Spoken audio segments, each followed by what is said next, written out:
Any questions for Charlie? We'll start with Jonathan Schaefer from WOI.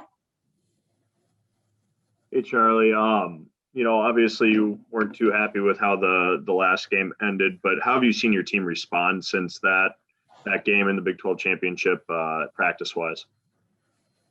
Yeah, I think we have a resilient team. I think we've been practicing well the past week and a half. And the coaches did a good job of letting us recover, after the season for a few days to get our bodies and our legs back underneath us, and then get the field running to get ready for Oregon. But no, I'm happy with how we've prepared so far. We still have a couple practices left till the game, but no, it's pretty good week of practice so far.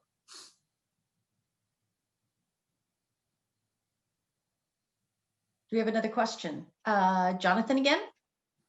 On that note, just ask Matt Campbell about your guys' relationship. What makes you, I guess, what stands out most about how you two relate to one another and just how that relationship has grown since you moved to Ames?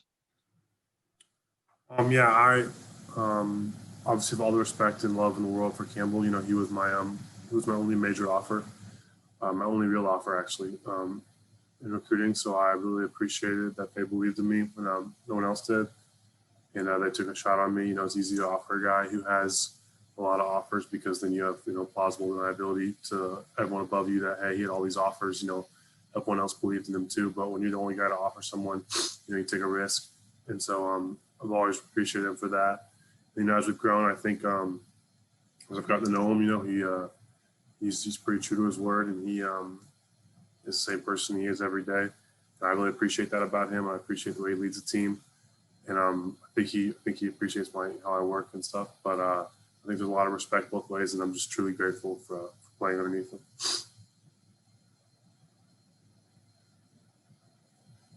Another question? Please raise your hand.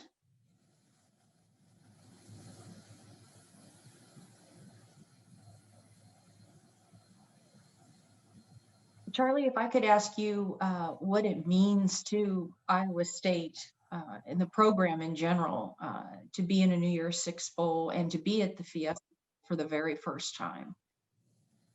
Yeah, we're really excited. We're grateful that we got the opportunity to play in the New Year's Six, to play against a great program like Oregon. I think we're proud to represent us and be the first team to go into a BCS or New Year's Six. And so that's awesome. And I think we're excited, prepared, and do everything we can to be as prepared and ready for the game as we can. But no, it's a big honor. We're looking forward to the opportunity to play in Arizona. Definitely different weather conditions compared from Ames to the Phoenix area, right? Yeah, it's snowing pretty bad right now. So.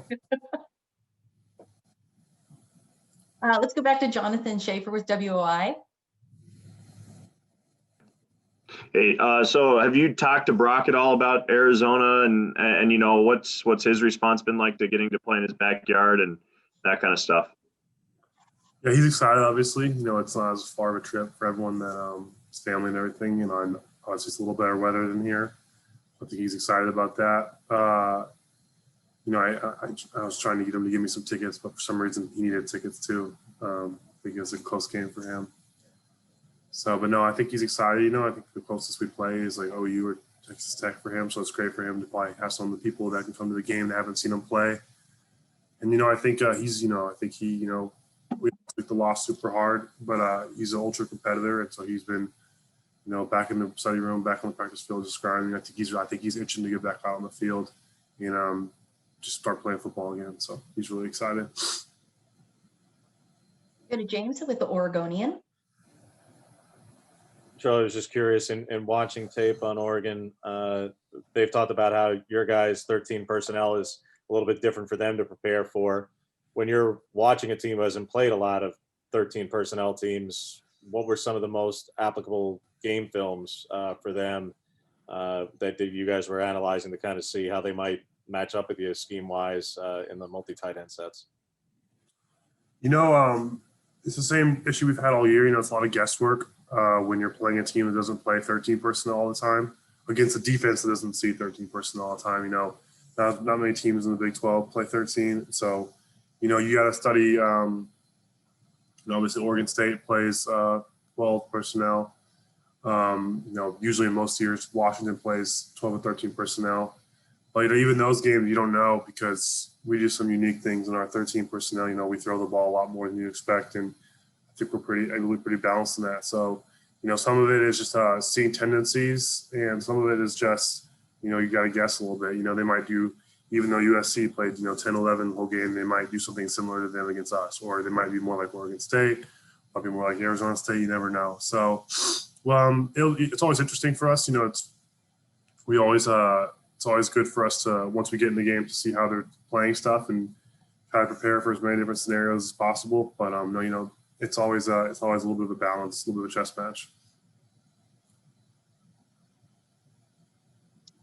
James, did you have another question? Yeah, in terms of when you're asked to block in this game, Charlie, I'd imagine that you're going to be matched up quite a good bit with 47 and 5. What have you seen on tape from those two in particular when you're asked to block in this game, and what kind of challenge uniquely do they each present? Yeah, both the boundary and the field DN, they're both really good players. I know they both have strengths, and they both have strengths that are like a little bit different. 47 is a little stouter, strong, but 5 is, he can move. But the thing is, they're both good football players. Their whole defense is, they have a lot of good football players in their defense. I think number 1's a good player. He's young. I think he's a really good player. I think they have some safeties that can really do a good job. 19 really flashed in the Pac-12 championship game. So they have some guys that, are really good players. It's exciting for us because, it's a good thing about playing in the New Year's Six like that is you get to play against really good defenses and really good teams. But, just trying to find ways to attack each one because, every player has strengths and every player has weaknesses. I do, everyone does. So try the best we can to figure out how to attack those different ones. Go to Matthew Bellinson. Hey, Charlie, how's it going? This might have been asked earlier, so forgive me if it was, but just from your perspective, what's kind of the challenge of facing a team that has way less games under their belt than compared to you guys? Is there a challenge in, going back through a film with not as many games to look through? Yeah, it's like early in the season, you just don't have much film. You can't see as many tendencies as you can later in the year. As the year goes on, teams start to show more of what they do to each thing. It's why you see teams, kind of shape and move throughout the season because they're kind of learning what they're good at and learning what they're not good at. So obviously it's a challenge to play Oregon. It's only their 7th game. But, like I said, they're a good football team. And, truthfully, 6 games is enough. It's more of an issue when you only have 1 or 2 games on tape or when you're trying to guess based on last year's film, like the first game of the season. But obviously it's a little bit more challenging than playing like OU, who has 10 games on tape in terms of more challenging in that aspect because they have so many more games on tape. But the good thing is that the Pac-12, they have quite a few different types of offenses. Like I was saying, they have some 10, they have some 11, they have some 12. Not a ton of 13, but it's good to see those different types of offenses and see how they potentially will match up to us in different formations and shapes and everything. Jonathan with WOI. Charlie, have you, Chase, and Dylan talked at all about the evolution of the tight end at Iowa State? I mean, you look back 5 years ago, the tight end was virtually not used at ISU, and now here we are talking about 3 prolific tight ends, so to speak, at ISU. Yeah, it's hard to reminisce, during the season too much. You get to everything is such your whole world is a week by week basis. But as we have a little more time at the end, it's really cool to, sense of pride to see, how, we came in and we learned from the older guys, but also this was a room that had the potential to be really great. Coach Campbell and Manning and them, they used the tight ends a lot at Toledo and, Coach Manning, Coach. And so we felt this was a room that had potential to grow, and we needed to take advantage of that. Obviously, we still have a lot of work to do, but definitely proud of how the room has gone, how the room has grown. But more proud of how the team has grown. That's the ultimate goal. Is how this small room plays a role in the whole team, and that's the real sense of pride we have. Let's go to Ben Visser with the Cedar Rapids Gazette. Hey, Charlie, I just popped over from the other Zoom, so I apologize if this has already been asked. But how has this bowl week been different for you, given the fact that it's only 2 weeks compared to a normal 5 or 4 week bowl period? Yeah, it just feels like another regular season game in that aspect. Our whole season was set up in pods of 3. So it was a really weird season because you never really, there's no like ever extended stretch of games where it feels like the season. So I feel like the whole season you're playing, and right when you get in your groove, you get another bye and another bye. So it's good because, you end up having a pretty healthy team by the end of the year. But also you feel like you've been playing football forever, but you haven't actually played that much football. So it feels less like a bowl game and more like a conference championship game or after a bye week, something like that. But obviously, really excited. It's always fun to play a team you haven't. I don't know. Either we haven't. I don't know if we played them before. I know we haven't personally, this team. But it just feels different than most years. And also, we're not going down to the bowl game to do anything. So it's much more like a game week than a bowl week because we're not going down to do anything. There's no activities or anything like that. Let's go to Randy Peterson with the Des Moines Register. Thanks, Dee. Morning, Charlie. This may be odd asking you this question, but I flipped over also from talking to Matt, and Matt said that when he got to Iowa State, the offensive line room was essentially decimated. You've been there for a while. Sometimes it seems like forever. Can you talk about the growth that you've seen from the offensive line? Yeah, obviously it took a lot of flack on both at the beginning of this year and in years past. And I'm really proud to see how they've grown. They had some guys in there like Julian and Meek and Kniffel and Olsen who really try to set the framework for Billy Blocks. And you have guys like this year like Newell and Foster have been here a while and Schwags. We also have some younger guys. Daryl's really stepped up. Trevor went down, but Ramsberger stepped up.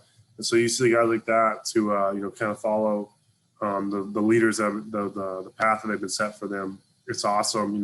It's incredible to see because O-line is probably the hardest unit in football because it's so codependent. You're only good if the guy next to you is good. And so to see the whole room grow like that, it's been awesome. Coach Myers has done a great job with them, and it's when they're playing good, it makes our job a lot easier. So I'm really happy for them. It's great. It's great to see their development because we can only go as far as they go. So We have a question from Jet Beecham. Hey, Charlie, I just want to ask on a personal level, what does it mean to be now a 2-time All-American, the first since Troy Davis? And also, what does it say about the development of this team to have a school record 4 this year? Yeah, I'm really grateful. I'm really honored. I think it's I can only do it because my teammates are around me. But the 4 thing is really awesome. It's great to see, Brees and Mike and Quan, get some more respect that, especially, I feel like a lot of times we have great players that don't always get or recognition they deserve. That's not the point of the game. The point of the game is to win, but it is like Mike, who hasn't got a lot of love nationally, get that honor. And you see Brees and you see Quan, I'm really happy for them. So I'm extremely grateful and I'm proud to do that individually. But the more important thing is the team, it's a representation of the entire team. I'm super happy for those guys. Again, if you have a question, please use the raise your hand symbol at the bottom of the page. Let's go to Michael Swain with 24/7 Sports. Hey, Charlie, just curious what you've seen from Kayvon Thibodeau on film so far. Seems like someone that's kind of just a game record type of defensive player. Yeah, he's a really good football player. He's explosive, he's fast, he's big, he's strong.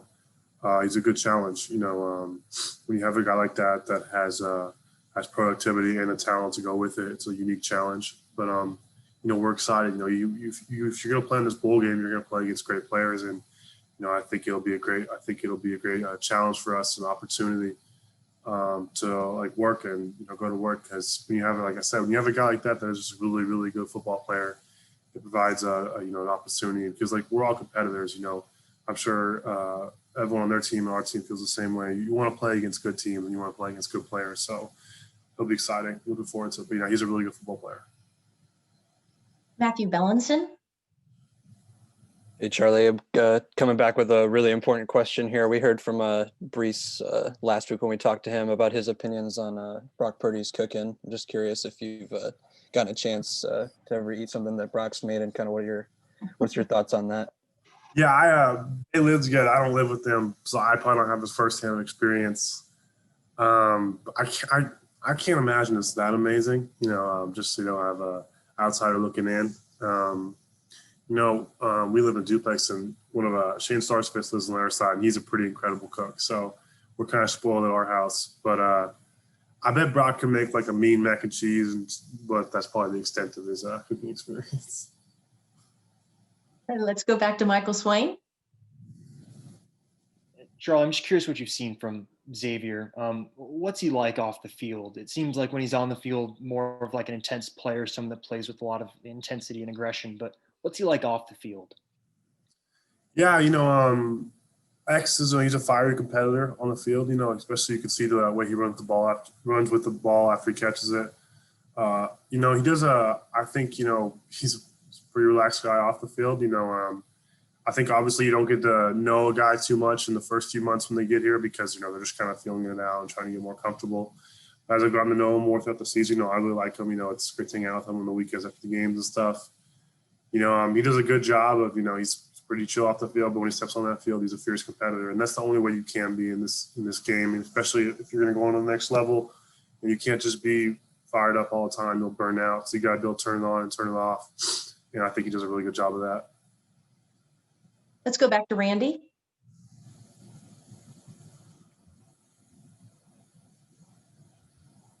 Okay, I couldn't unmute me. Charlie, what would a bowl victory on Saturday mean for Iowa State and the program going forward?